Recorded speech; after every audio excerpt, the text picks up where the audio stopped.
How's that? Okay. Can you hear me well? Good. Okay. Perfect. Open up. Okay. Hi, everyone. Hi.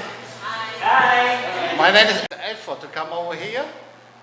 Thank you so much. Today we get honor, to have Roy Watson as and we all need to know well about the Roy, so we don't get involved in troubles, right? Because each trouble it costs you money and time. So it's better and it's good to learn how to deal with that before.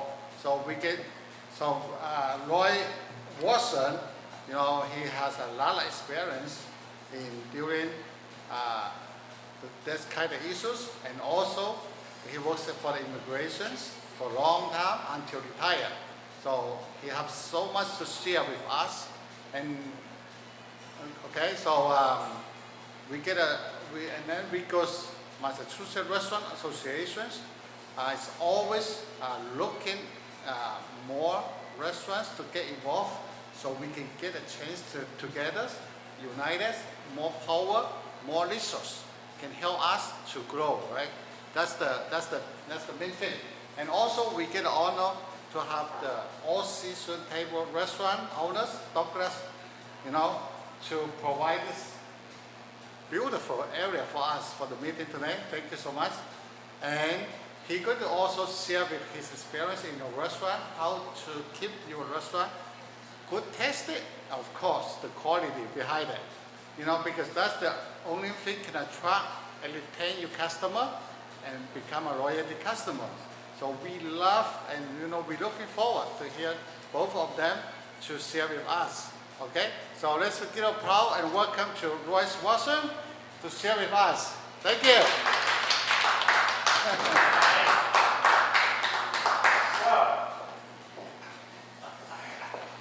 Can I do it without a mic? Oh yeah, of course.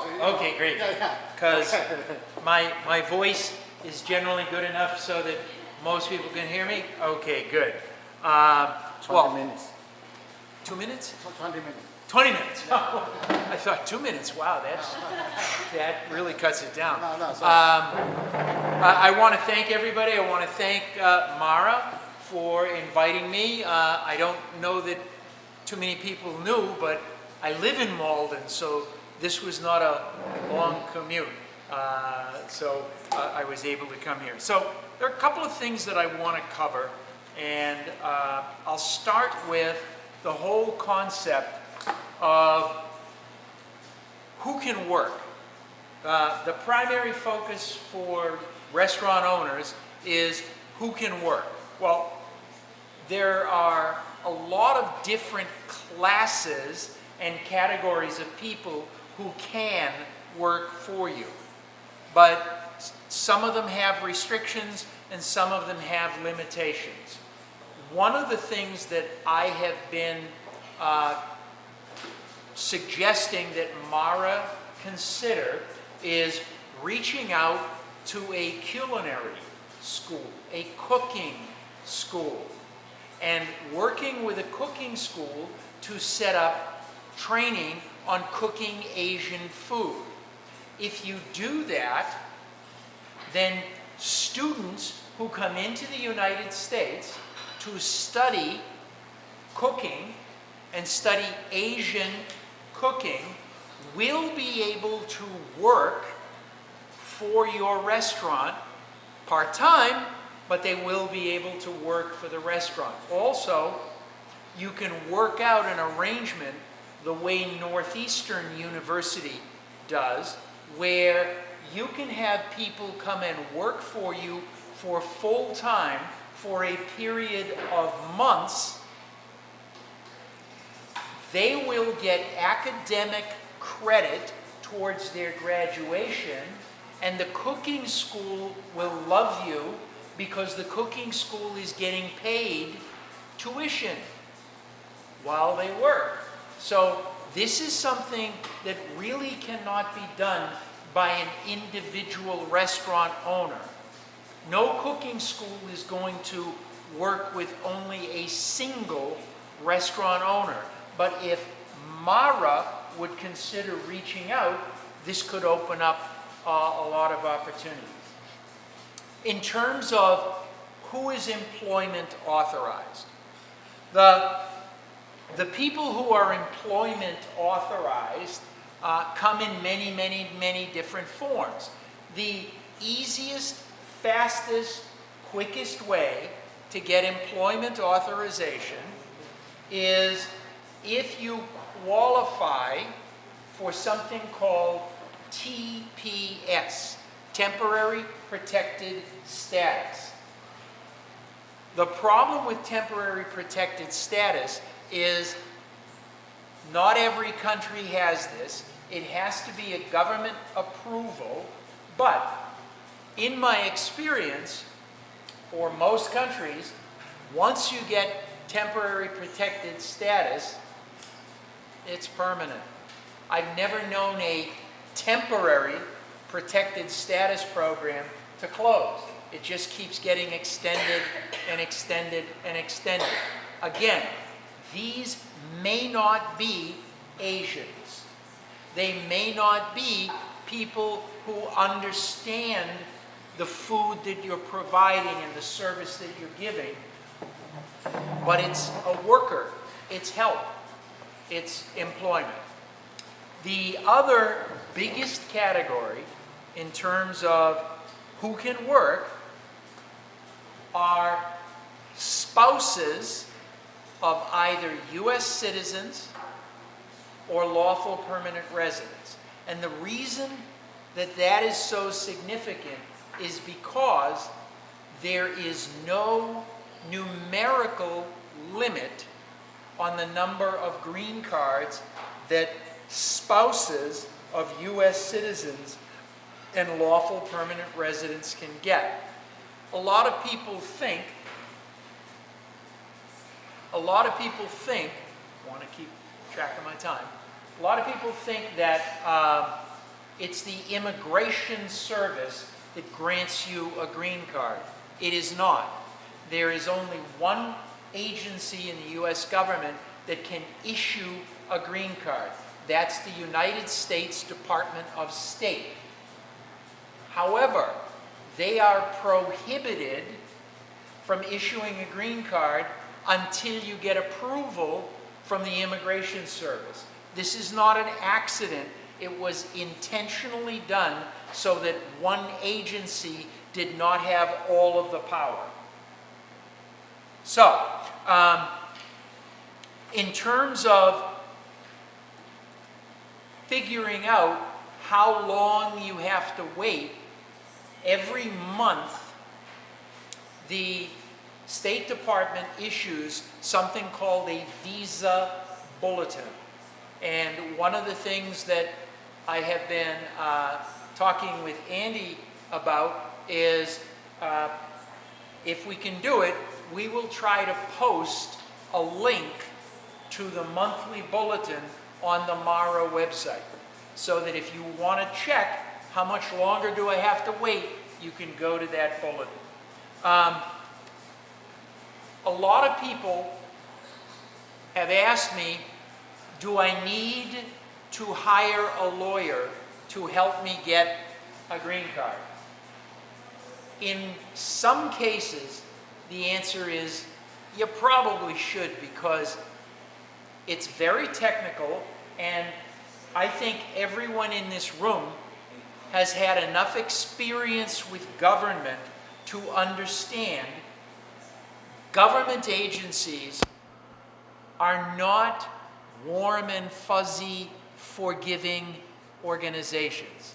If they find one mistake, generally they squash you for the mistake. The other thing that happens is if there's one mistake, they ignore it. So when people say to me, I'm marrying a United States citizen. Everybody has done this themselves. Can't I do it myself? My answer is absolutely you can. If you're in a valid marriage with a United States citizen, eventually you will get approved.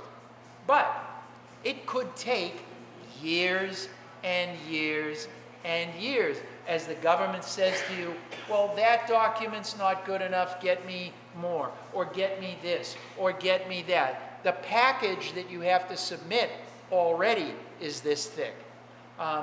Just as an example, and I was talking with a client who I won't name, a client from here in Boston. He's a United States citizen. He's Chinese, United States citizen, married his wife, and hired me to get her a green card. She was just approved without an interview. The Immigration Service did not even bother to call her in because we had prepared such complete documentation that they just mailed her green card.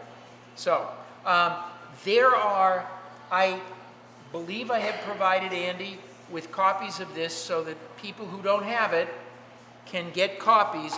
One of the things I prepared was something, it's a quick sheet that I call some immigration do's and don'ts. And the first thing that I want to tell everybody is never, ever, ever claim to be a United States citizen if you're not. Even if you have a green card, do not claim to be a United States citizen. If the Immigration Service wants to, they can turn that into a lifetime bar for any U.S. immigration benefit. So never do it. Where does it come up? The biggest place it comes up, and again, I have given you this sheet, is on the I-9 form. The I-9 form is a form that every employer in the United States has to fill out for every employee. Doesn't matter whether they're foreign nationals, whether they're U.S. citizens, whether they're married to your sister, it doesn't matter. You must fill out the form. On the form, I've outlined it, on the form, the employee is supposed to check off one of 4 categories. The biggest mistake that people make is they say that they're U.S. citizens and then they present documents. The Immigration Service, I know from personal experience, the Immigration Service will go after these forms to see if you filled out that you were a U.S. citizen when you were not, and they will deny whatever benefit you're seeking. You could be in front of them, get a fully approved green card, but if they can find this form where you said, oh, I'm a U.S. citizen, why do people check off, I'm a U.S. citizen? Because maybe they don't have the best documents. And what they're afraid of checking off is that they are lawful permanent residents, that they have a green card. Why are they afraid of that? They're afraid that the employer will say, oh, well, if you are a lawful permanent resident, show me your green card. They're afraid of being asked for that because they don't have that document. 2 things. First of all, you as the employer have absolutely no right to ask for any documentation. The only thing you can do is show them the list and say, what documents do you want to show me? Because if you ask them, there's another story that I'll tell you. When they first started doing this, a guy went to work for a Subway sub shop down in Miami. At lunchtime, the employer had him fill out the I-9 form. The employer said, oh, why don't you show me your green card? The employee got up, walked out, and filed suit against the restaurant. He collected $30,000 simply because the employer said, just show me your green card. The employer cannot do that. So, and one of the other things that I said I was going to do, a lot of people don't even know that they have to fill this form out. It's unfortunate, but they don't even know it. I used to teach a program on how to fill out an I-9.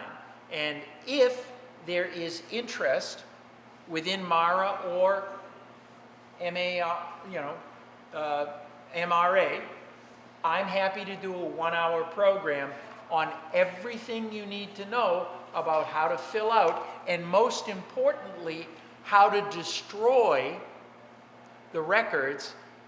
After 3 years, you can destroy the records. Imagine how upset you'll feel if the government ever raids your restaurant and they go back and they fine you because they find records from an employee who's no longer even working for you, but the form was filled out wrong, and they hit you with a $1,200 or $2,500 penalty. The restaurants that used to get investigated the most are the ones that used to be right around where the immigration service was. When the guys would go out for lunch, and if they didn't think they were treated with proper respect, they would investigate the restaurant for the I-9s. Okay, so back to my do's and don'ts. I want to do 2 more things and then I'll finish. A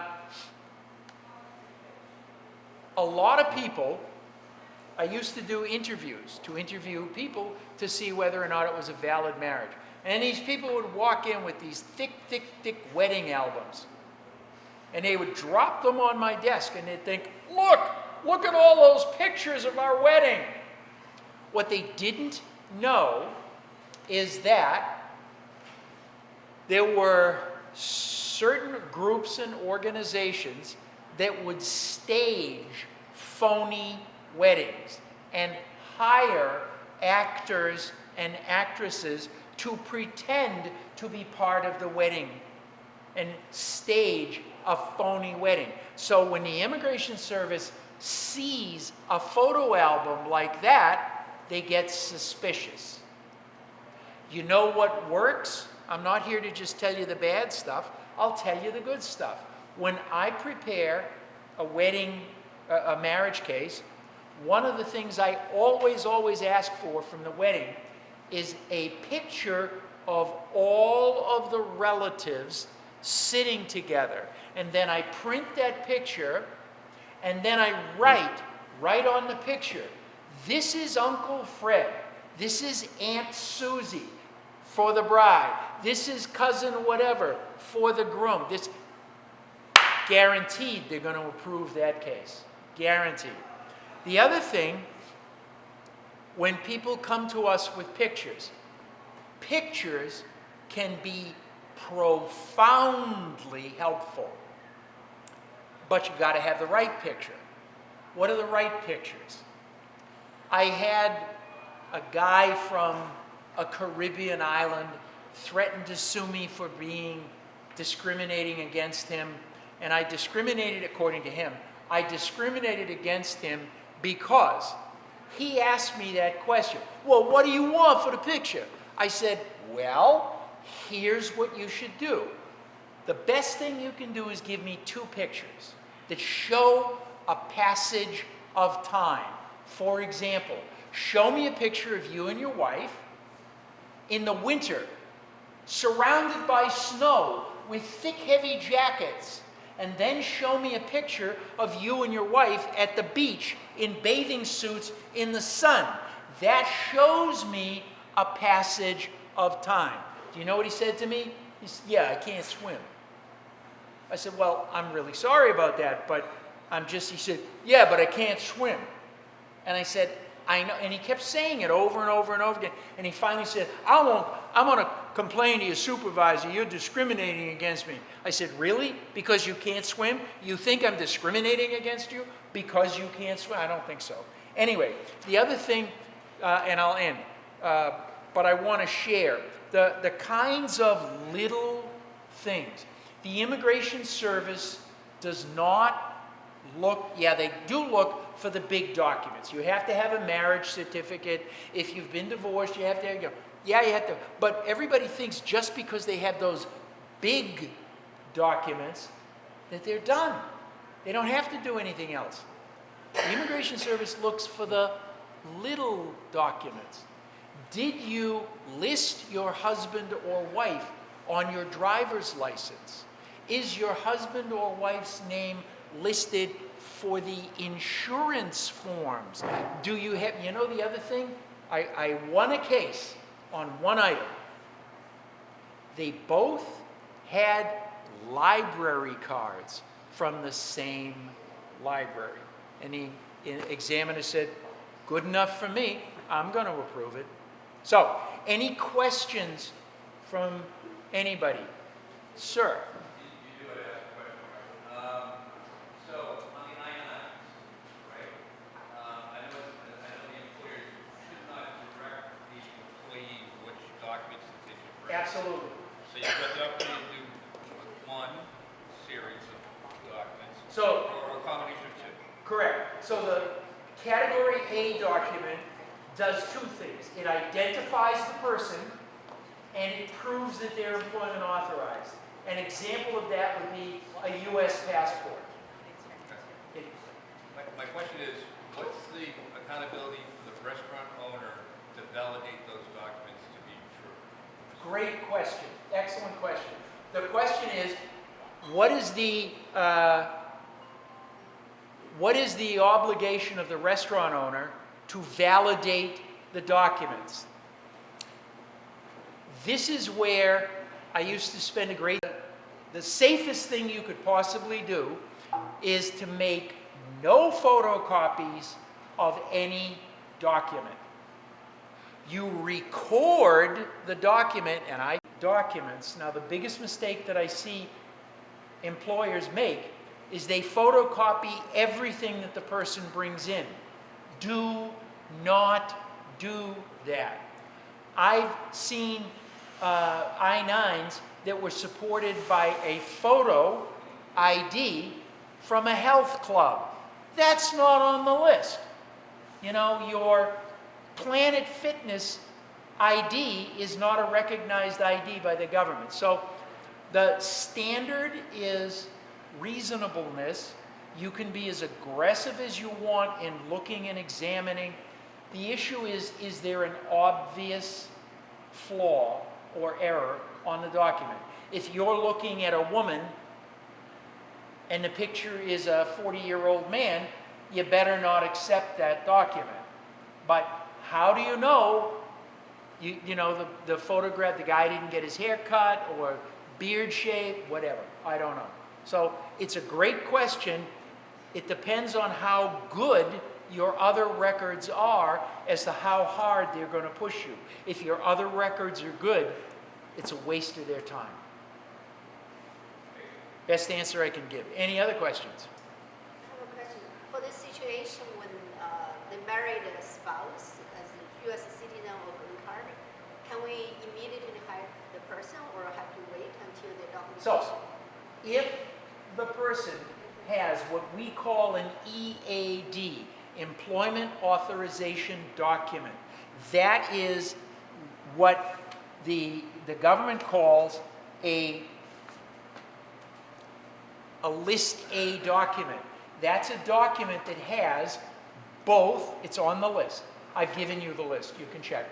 It's a List A document. It has both a photograph of the person and it authorizes them to work. So if they show you that, you're good. What they may also show you is a paper document.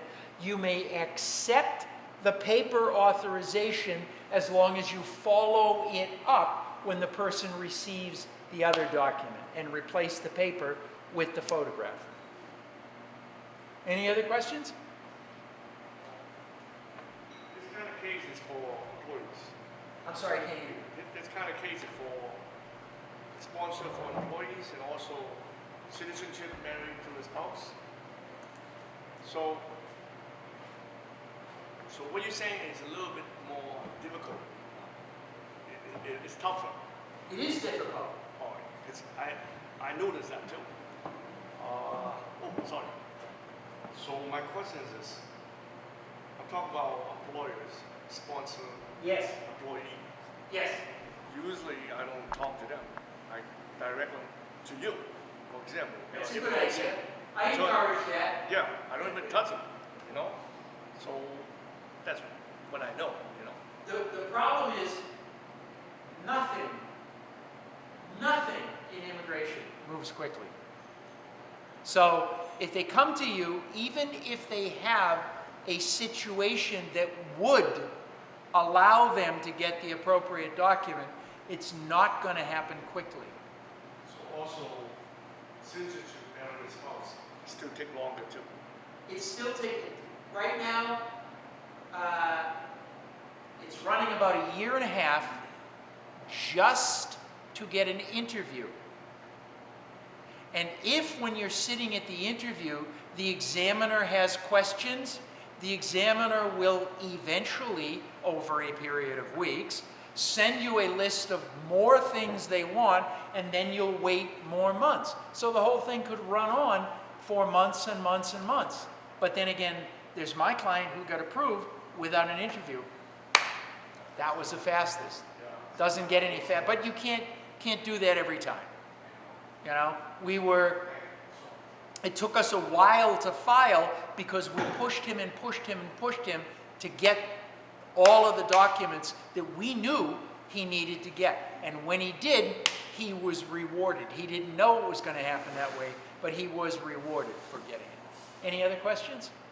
Well, thank everyone. Sorry, I do have Yes, one ma'am. question. So I'm sorry. H1B, for H1B, Yes, if ma'am. the restaurant sponsored H1B, is Okay. that faster than the other category, or is it the same? No. So she raised an employment authorized document called an H-1B, temporary professional. That is an excellent way. I used to staff a lot of restaurants using H-1Bs. If somebody is studying anything remotely related to business, they can qualify for an H-1B to work for the restaurant. So whether it's accounting, business management, marketing, I used to get people authorized to work for restaurants with an H-1B, and they majored in English. And they said to me, "How can you justify that?" I said, "Imagine how many customers you'd lose if your marketing material had poor grammar." So I got it. So there are a lot of ways. But here's the problem with the H-1B. The government says, well, we want to let the right kind of immigrants come in here and work. And then what did they do? They put a numerical cap on the number of professional visas. 5.5 million people have now illegally crossed the Mexican border in the past 2 years. Oh, but we don't want to let in educated, degreed people who already have employers standing there ready to hire them according to all the requirements. But that's your government. Not my government. I mean, it's my government, but I didn't support it. Anyway, not the government I support. What can I say? What can I say? Any other questions? So how about a chef? Chefs, absolutely. I used to represent, I don't know if you know the name, but for many years it was considered the premier Japanese restaurant in Boston called Tatsukishi. And Tatsukishi had a golden opportunity to bring in sushi chefs because they had a restaurant in Japan. And what I used to do is I was able to cycle in the employees from Japan.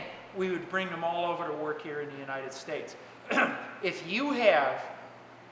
anyone has, and it can't just be, well, I've got a friend who owns a restaurant in China or Vietnam or wherever. It has to be a legal relationship. But if you have that legal relationship, then it's amazing what you can do about it, with it.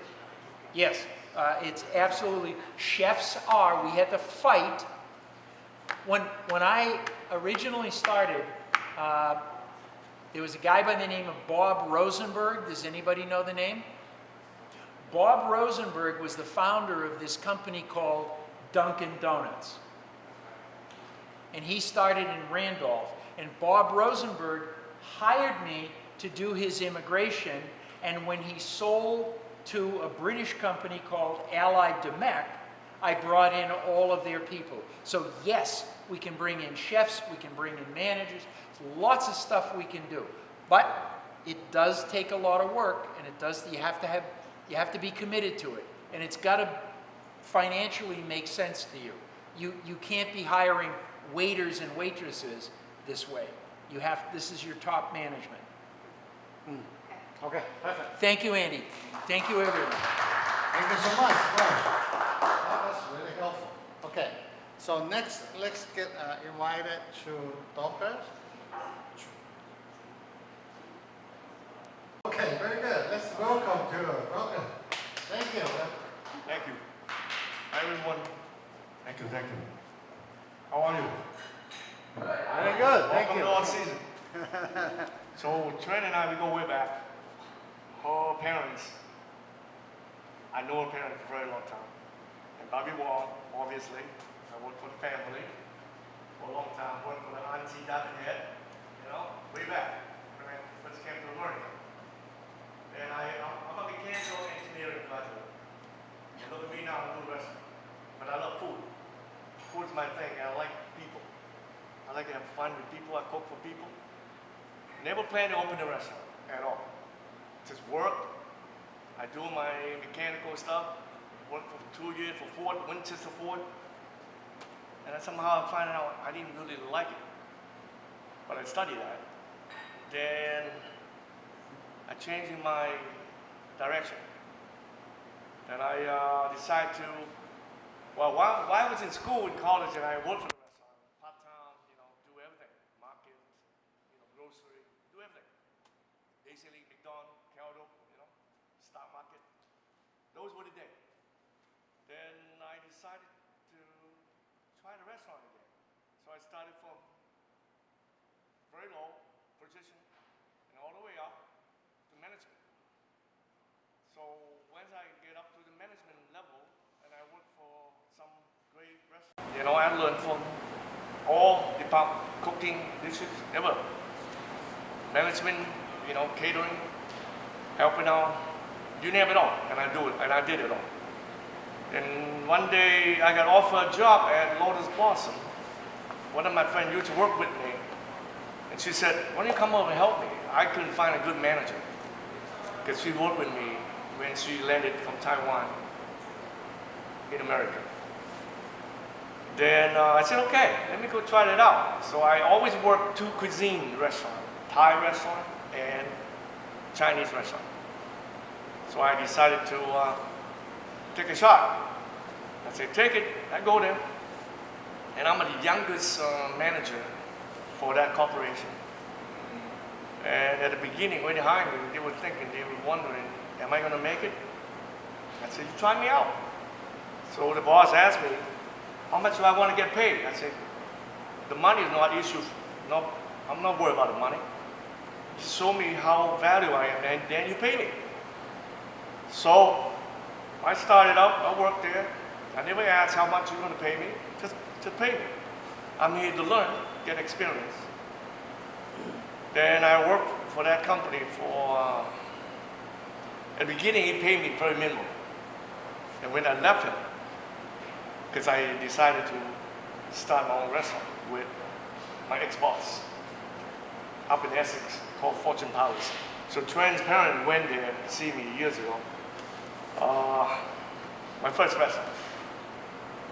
And I worked for that corporation in Lotus Blossom when I learned so much because it was so busy. And we did like beyond and above, like revenue. Then I learned a lot. I said, it's time for me to make some money for myself. Let's try it out. what do I got to lose? Get experience. I got partner, I got corporation.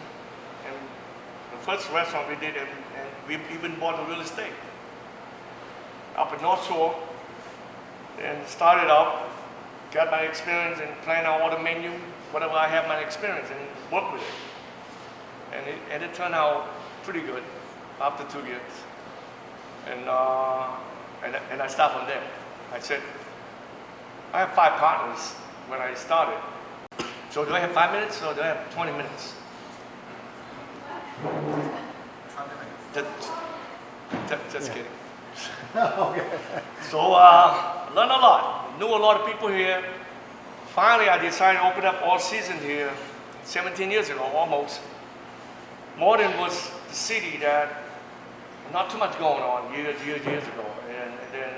And look at it now. You know, very expensive to live here. The tax is high, the rental is high. Malden become another, well, should I call it yuppie city? Maybe it is, right? Yeah, okay, good. So that's it.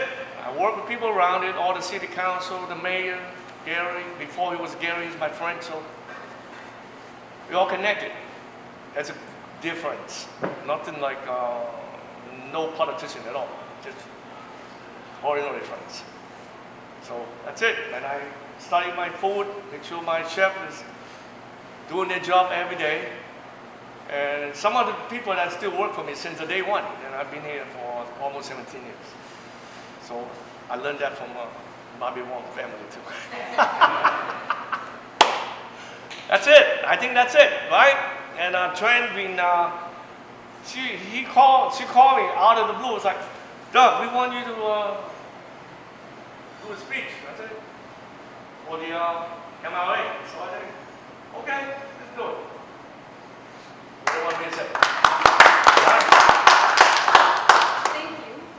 What is your advice for, the younger generation or, people who might not be doing as well in terms of like, how do you maintain that consistency over the years? Very simple. Love and care. Don't work for the money. If you do it right, money will come by itself. A lot of love, right, Debbie? Yeah. I work with her a year now. But sometimes I do make her cry, but because I love her. I want her to do a good job, That's how it works, right? So I love my employees. It's like they have problems, come to me. Need help? If I be able to help, I help. If you want me to drive me somewhere, I'm okay too. I mean, whatever you need, if I be able to help you, I will help you. Over the years, as employees shift and change, right? Chefs leave and come and go. Yes. So how do you maintain your culture so that you're at the same standard? Okay. I have few employees like work here and chef too. And I work with them every day. And they told me, oh, I'm going to move it on. I'm going to open my own restaurant. I said, I'm so proud of you. Because you learn a lot from here. And you start your own business, and that's great. So a lot of time I do this is I give my heart all the way down, like max it. I want my employee to do well. I'm not like, oh, looking at them because they're not doing well. No, I want them to do well. If they do well, I do well. So that means I work with them, I do it the right way. But that's how it works. You got to have a good wingman, good assistant, and you'll be able to rely on, and you'll work with them for years and years and years and years and years.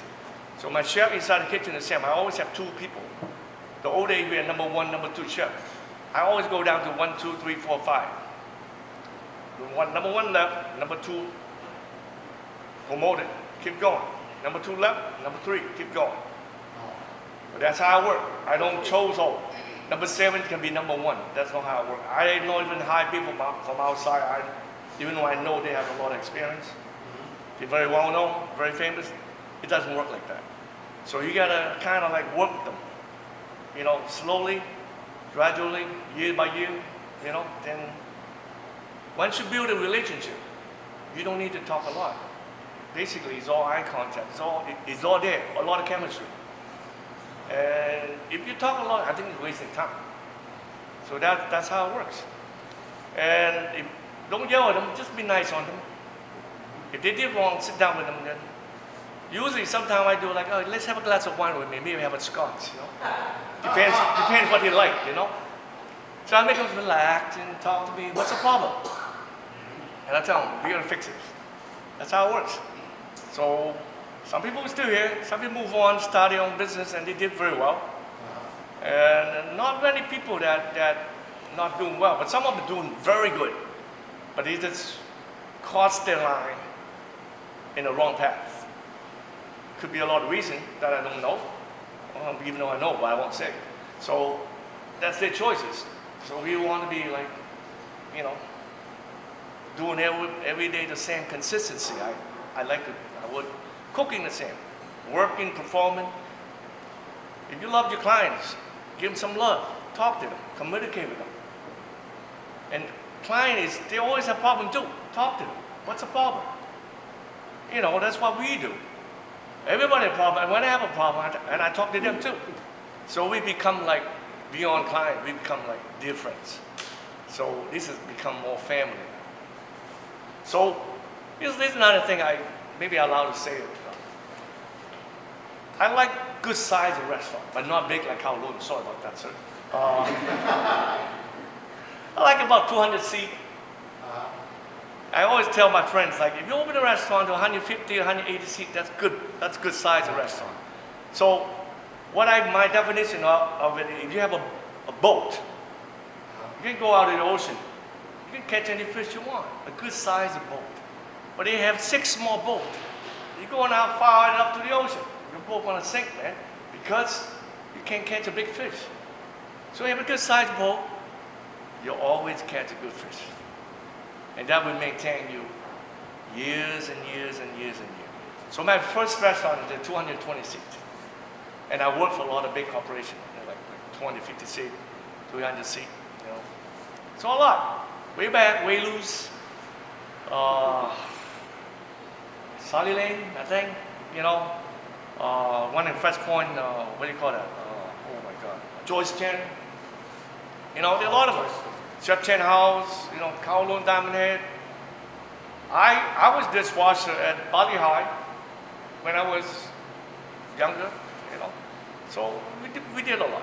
I learned a lot from very, very great boss that taught me how you do things the right way. How about the issue of like trade secrets or like, ingredients and things like that? So obviously the restaurant has been around for a long time. Yes. It's maintained, similar ingredients and things like that. How do you, with the changing of chefs over time, how do you maintain your secrets, so that you're How do I maintain that? I keep the relationship with my ex-chef, or we work together. We become a buddy-buddy. So a lot of times they're changing their recipe. I go visit them. I ask questions, or I call them. Or why this thing not working? Why is that not working? I know how to cook, but I'm not as good as them. So I share information, and when they need something from me, and I'll help them do it. So it goes both ways. So that's how I learned from people who had experience of cooking, So just like during the pandemic, all the supply has been shut down. How are you gonna do that?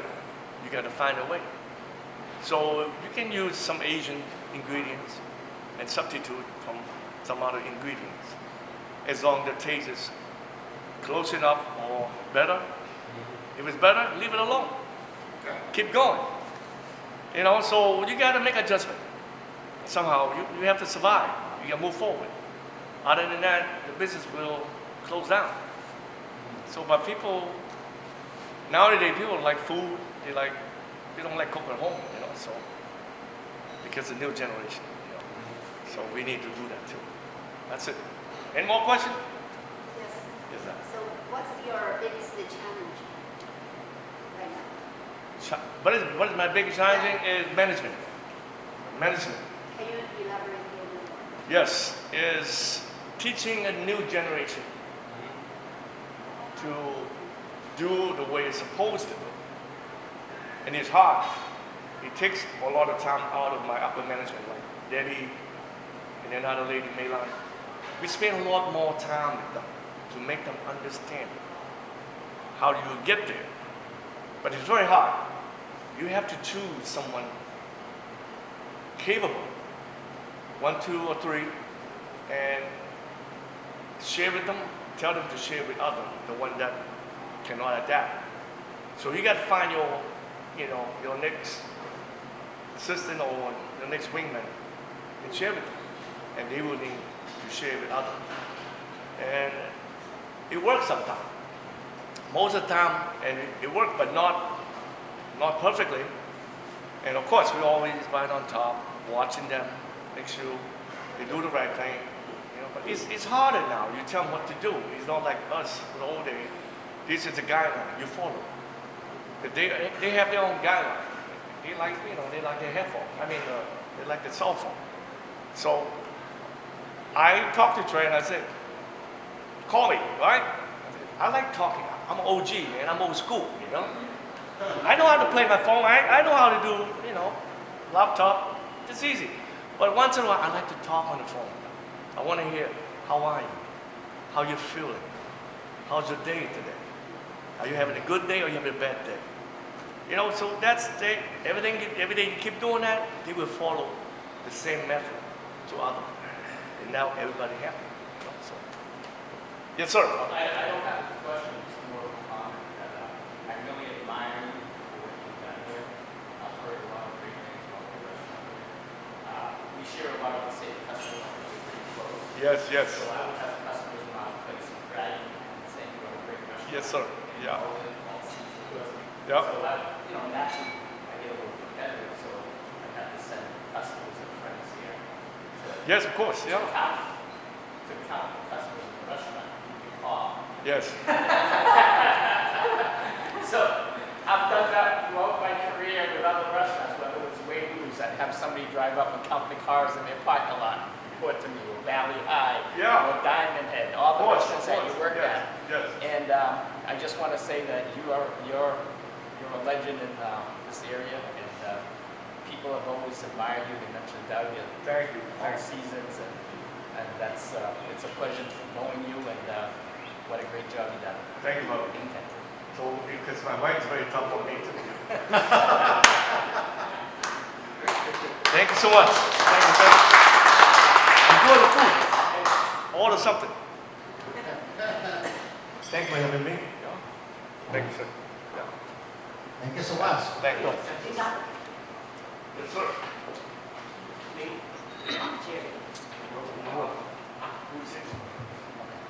So now let's get Trent, okay, who is going to share our Mara newsletters.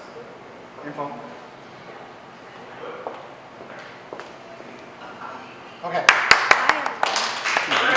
Thank you so much. So I'm just here to give everybody an update. So what we've launched recently is our newsletter, our monthly newsletter. So I'm not sure if everybody can see. Can everyone see? So the purpose of our newsletter is, we have a number of purposes, one of them being communication.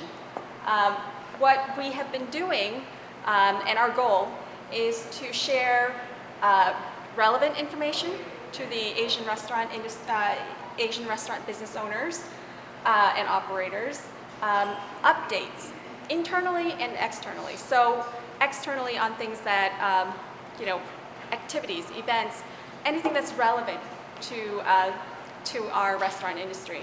And internally, activities and events related to what we do and the community engagement and activities that we are involved in. So some of the resources, information is one, sharing of resources is the other, grants. So as you can see, I'm sure you all have received a newsletter by now, and I'm sure you all have read it. But if you haven't, I've done a short recap here, as you can see, of some of the topics that we cover in the newsletter. So there are grants, and so grants and opportunities. So we have right now in our most recent newsletter, we have 5 different opportunities that we link you to, and that we explain. We also list recruitment opportunities. So for any one of our members who are looking to hire, who has any resources to share, they can communicate with us, and that can go out to the newsletter, to our distribution list. A second factor is building community. So with the newsletter, what we hope to do is we hope to maintain that communication to build that community amongst the Asian restaurant owners. Everybody is busy in the restaurant industry, working day in and day out, in their business, on their business. You know, we are one of the hardest working people. So what our newsletter aims to do is to build community amongst restaurant owners and operators, and also vendors and everybody who, you know, would like to be involved. We promote relevant events. So for example, the New England Restaurant and Bar Show that's upcoming in 2024. There are RSVP links, information. There's the Shop AAPI that's coming up next month. There is tomorrow a Capital Strategies for Minorities and Women-Owned Businesses, where you'll get a tour of the WBZ radio station and get to listen to a panel of experts and also ask questions on how to capitalize your business. And then, of course, we promote events such as this, which is the roundtable. Any questions so far? No? Okay. And then, one of our most favorite features is we use the opportunity in our newsletter to celebrate our members. So we will be doing a Member of the Month segment every month. So our first Member of the Month, who's in attendance, is Yanni.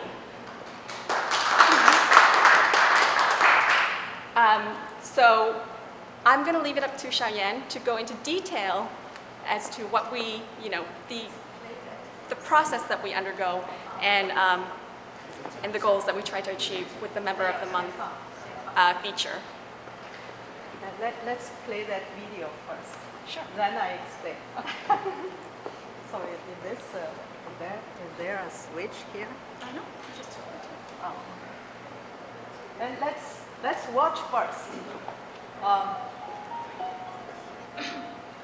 We have a Has a song ever changed you? English Back version. then, Panama song, walking past the coffee shop, planted a restaurant dream in a girl's heart. I came from Sichuan province. Leshan is my hometown. Leshan has the famous giant snow Buddha and abundant tasty food. Many years ago, I shared my fantasy with my friend. If I have a restaurant, I'd like to have a healthy and tasty menu, yet affordable. It's an everyday restaurant. She registered the company, obtained all the necessary certifications, and received the operating license. On April 1, 2021, in Chelmsford, Massachusetts, Yanni's Szechuan Palace restaurant opened for business.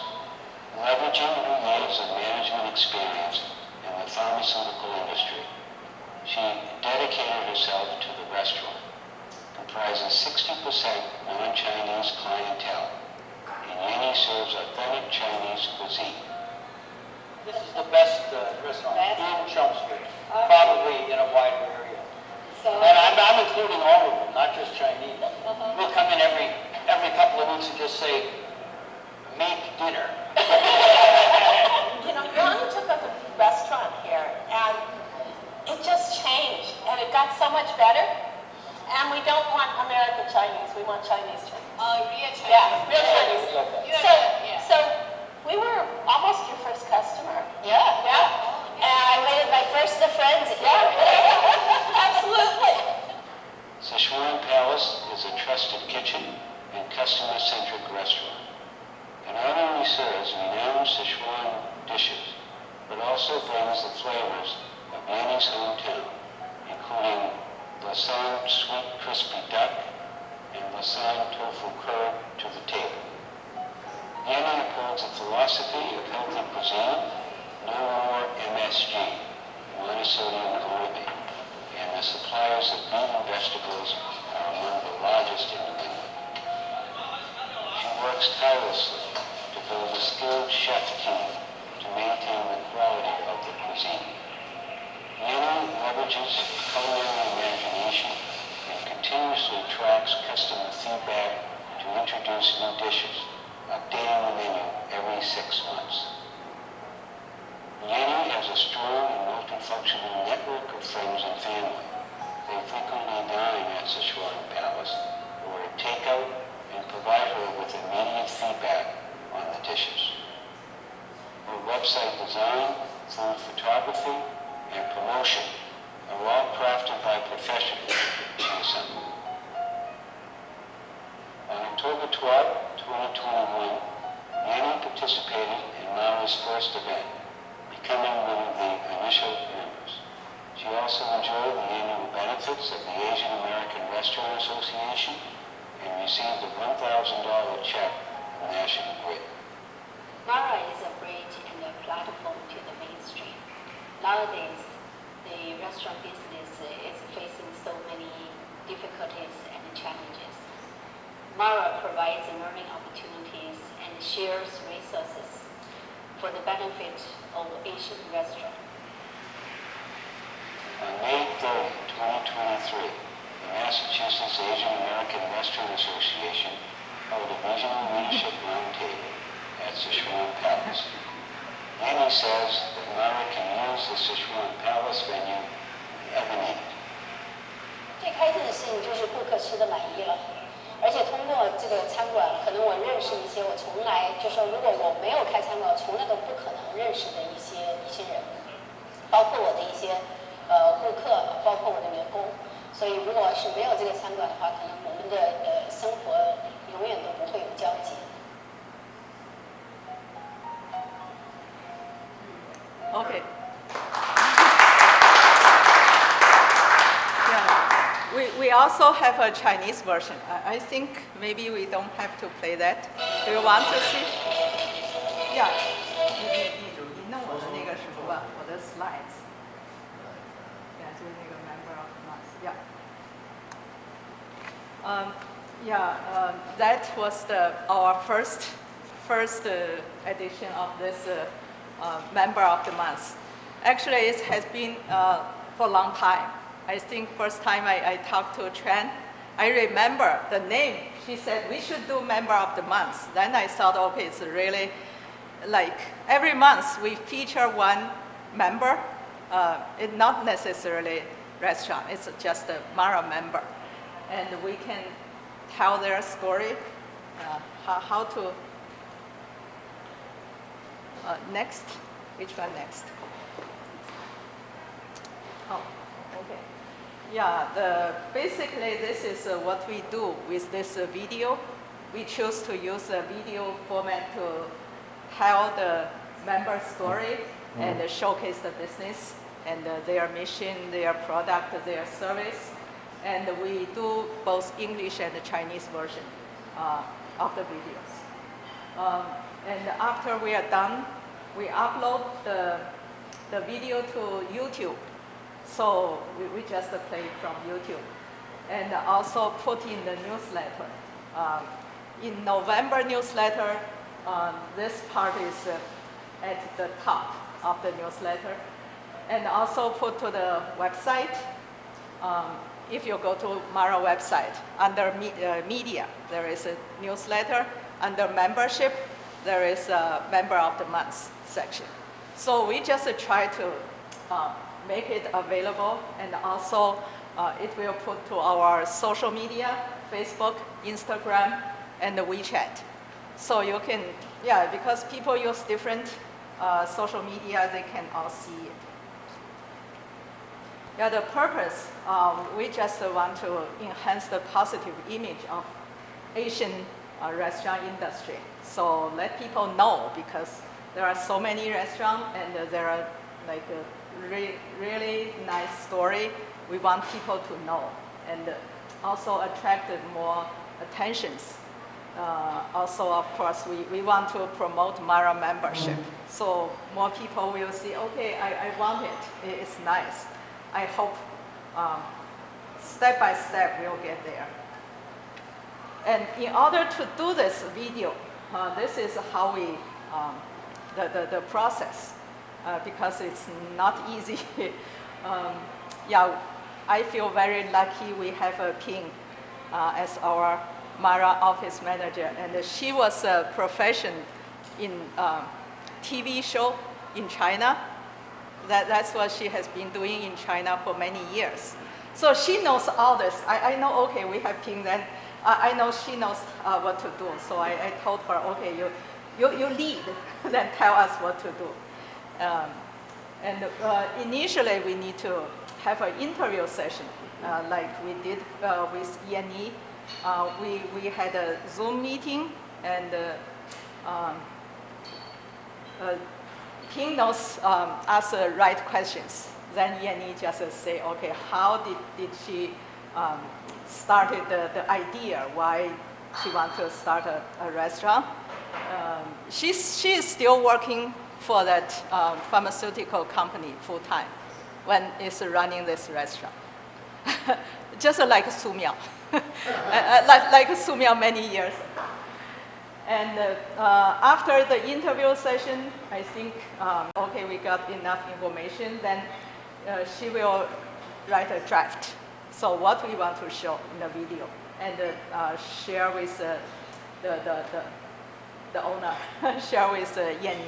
And Yanni will, they go back and forth. Finally, okay, approve, okay, this is something we want to do. Then we will go on site.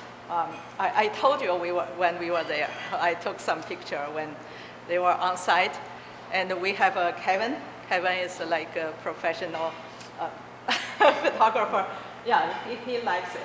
He has a lot of device for that. And we went there on site shooting, and they have to, after that, editing and a lot of stuff. Like has a narrator and match that thing. I don't know how many hours Ping has spent on these two videos, especially first time. So I was really happy when I see it. So, so when we have a first one, I hope we can just continue every month. We have one restaurant. I already made a form. It's there, I printed. I can give each of you, the member, you fill out. So your restaurant and the contact information, and when you want to like have a like a Zoom, like a initial meeting. And also, because each restaurant is different, what kind of story, and you have your focus, right? Yeah, because a new restaurant and the old restaurant is different. Yeah, some restaurants like generations. So what you want the video to say, because video is only 3 to 5 minutes. Well, it's not a movie. So you tell us, okay, what you want. Then we schedule a time to talk to you. Then write that script. Then we shoot. So that's the process. This form is basically just for the start communication. Yeah, and someone want to have the video sooner, or someone maybe, okay, next year, I'm too busy, I don't have time, and stuff. It's okay, we only need one every month. So I have this form. I will give to you, and each of you can fill out. Okay, I think that's it. questions? Any questions? I was feel so, I have said for so many times, we have a professional Ping, and also Kevin is a really professional photographer. So I think we can do something. It's not really like a movie or some artistic, but still I think it looks professional, and we try to do the right way.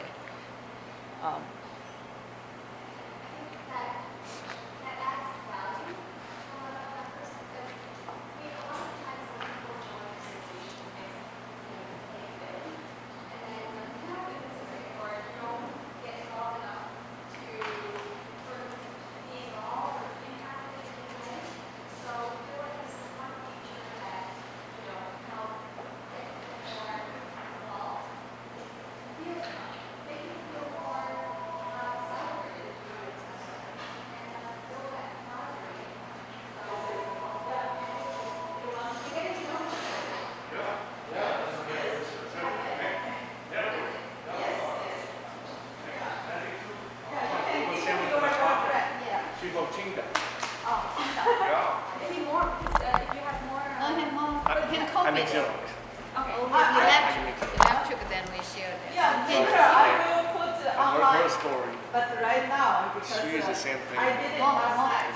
Thank So you, I Bob. think, okay, We I can make put zero. it first, Yeah, we will have then later put online. Sure. Thank you so So much. it's like start the communication.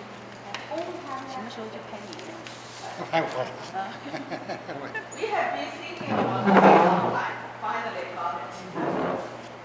Came out great. Good idea. Really good job. Very good job. I worry about the English version, then she trained her husband to do the narrator. I don't want to go. So I cannot find them immediately. Our host would like Yeah, I thought it, our host would like to ask if anybody would like anything to eat. Right. If not, next time, we have to come back. Okay. next time we can have a party here. Yeah, we can host our Yeah, please. Have a party here. member And I party. like, that's your restaurant, right? Yes. I like Do you it. want us to watch the Beef Chinese Oh, version? yeah, you're welcome to check us out. Okay? Yeah, very good. 那个 Kevin，你弄那个中文版， 把中文版弄出来。 Apple, Kevin, and Xiaoyan for their hard work. Thank So you. it's like 3 to 5 minutes, but took a lot, many hours of work. It's a lot, Okay, it's a lot of editing that goes into making that what it is. Yeah, we started to share with our guests or people, and everyone commented it's very professionally done. I love that couple. Yeah, because- That couple's awesome. Nice job. She is a professional. Yeah, it's good. We can watch the Chinese version. That's a great too for more restaurants. Okay.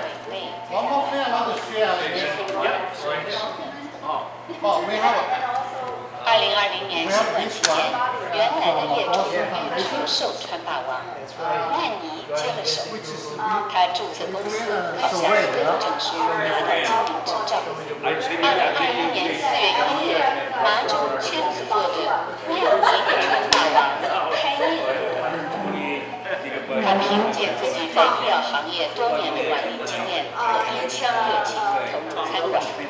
疫情复工时，靠外卖和网上订餐，让餐馆站住了脚跟。川霸王50%的客人是非法移民，万尼提供的是正宗中餐，有对不同顾客是讲究之路。 The best restaurant in Chelmsford, probably in a while. Yeah, And I'm including all of them, not just Chinese.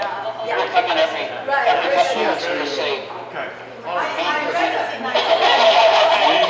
of months to say, Okay. It just changed, and it got so much better. And we don't want other yeah, real Chinese. So we were almost, yeah. And I made my first friends, yeah. Very nice. Very good. one of the, I can see you there. 川大王 I'm 新来的 a good friend of Suman too. Oh, okay, We good. take all the 也 sack 是川味。 Oh, really? You must sing. You sing? I know, but you sing. Where do you go? 也带到了川大 Come 王 here a lot. Oh, she come 他 here 坚 still? 持健 Before 康 she 美食 opened 的 the 理 place in 念。 Campbell School. Yeah, yeah. Where she live? She live in Weston. 山里的中国山， Dedham. 为什么 Used to be in Melbourne. 最特 Yeah, 别 so she come here still a lot? 他不觉得经营餐馆更辛苦，因为什么事情要做好都得付出辛苦。他努力建设厨师团队，让菜质高质。他发挥自己的餐饮想象力，并不断追踪顾客的反馈，推出新菜，半年更新一次菜单。印尼有一个强大而忠诚的亲友团，他们常常在法国聚餐厅网站对看第一时间订菜单信息。他的网站设计、餐饮图片、宣传等方面，建议重点就是打造